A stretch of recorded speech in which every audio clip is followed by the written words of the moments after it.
केरल के तिरुवनंतपुरम में आशा कर्मचारी पिछले 14 दिनों से मानदेय को बढ़ाने के लिए अनिश्चितकालीन हड़ताल पर हैं। सीपीएम नेता इलामारम करीम और सीटू से जुड़े आशा वर्कर्स फेडरेशन का आरोप है कि आशाएं ये हड़ताल बहकावे में आकर कर रही हैं।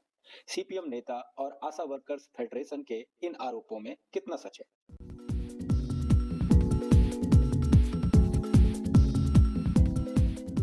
पिछले 14 दिनों से मानदेय बढ़ाने के लिए प्रदर्शन कर रही आशा कर्मचारियों ने सीपीएम नेता और ट्रेड यूनियनिस्ट इलामारम करीम के आरोपों को खारिज कर दिया है।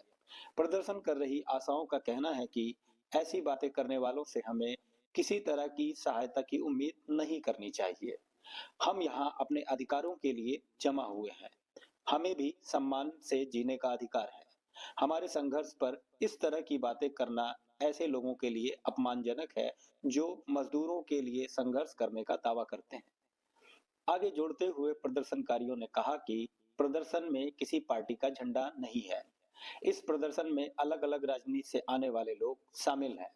अपनी मांगों के लिए वो राजनीति, जाति और धर्म से ऊपर उठकर प्रदर्शन में संगठित हुए हैं।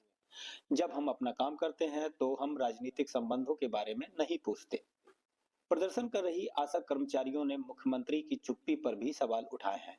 उन्होंने कहा कि मुख्यमंत्री राज्य को पुनर्जागरण की भूमि कहते हैं, फिर भी उनकी नाक के नीचे प्रदर्शन हो रहा है। अब तक उन्होंने इस मामले में दखल क्यों नहीं दिया? सीपीएम नेता इलामारम करीम ने देशाभिमानी में प्रकाशित अपने लेख में आशा कर्मचारियों के इस प्रदर्शन पर सवाल उठाए थे। उनके लेख के अनुसार आशा कर्मचारियों को लेफ्ट डेमोक्रेटिक फ्रंट की सरकार के खिलाफ भड़काकर ये प्रदर्शन कराया जा रहा है, जिसे मीडिया सक्रिय रूप से प्रचारित कर रहा है। उन्होंने मीडिया पर कुछ दिनों पहले हुए आशा वर्कर्स फेडरेशन की 48 घंटे की हड़ताल को नजरअंदाज करने का भी आरोप लगाया है। अपने लेख में उन्होंने लेफ्ट डेमोक्रेटिक फ्रंट की सरकार का बचाव किया। उन्होंने कहा कि केरल पूरे देश में सबसे ज्यादा मानदेय देने वाला राज्य है। इसके अलावा मानदेय में बढ़ोतरी न होने के लिए उन्होंने केंद्र सरकार को जिम्मेदार ठहराया। सीपीएम नेता इलामरम करीम के अलावा सीटू की आशा वर्कर्स फेडरेशन ने भी इस प्रदर्शन के बारे में इसी तरह की बातें कही हैं, जबकि कांग्रेस नेताओं और महिला कांग्रेस ने आशाओं की अनिश्चितकालीन हड़ताल का समर्थन किया है।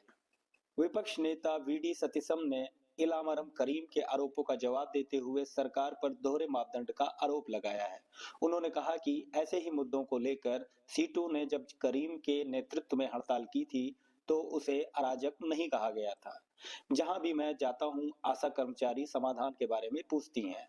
ये अनिश्चितकालीन हड़ताल अराजनीतिक नहीं है। हम इस मुद्दे को कई बार विधानसभा में उठा चुके हैं। उन्होंने आरोप लगाया कि लेफ्ट डेमोक्रेटिक सरकार दावा करती है कि उसने आशाओं का मानदेय 13,000 कर दिया है, जबकि उनको अभी भी केवल 7,000 रुपए का भुगतान किया जा रहा है। आशा कर्मचारियों का मानदेय हर राज्य में अलग-अलग है। केरल में आशाओं का मानदेय 7,000 रुपए है, जबकि हरियाणा में 6,100 रुपए है। इसी तरह बिहार में आशाओं को कुल 3,000 रुपए मिलते हैं, जबकि उत्तर प्रदेश में आशाओं का कुल मानदेय 4,270 रुपए है। हिमाचल प्रदेश में आशाओं को कुल 2,000 रुपए का मानदेय दिया जाता है, जबकि उत्तराखंड में आशा कर्मचारियों को 1,000 रुपए प्रतिमाह और 5,000 रुपए सालाना मिलता है। मानदेय और अन्य मिलने वाले फायदों में अनियमितता की शिकायत लगभग हर राज्य में आम है। मानदेय वृद्धि, प्रतिमाह वेतन, कर्मचारी के दर्जे सहित अन्य मांगों को लेकर आशा कर्मचारी केरल सहित देश के अन्य राज्यों में कई बार सड़क पर उतर चुकी हैं, लेकिन अभी तक उन्हें कोई बड़ी सफलता नहीं मिली है।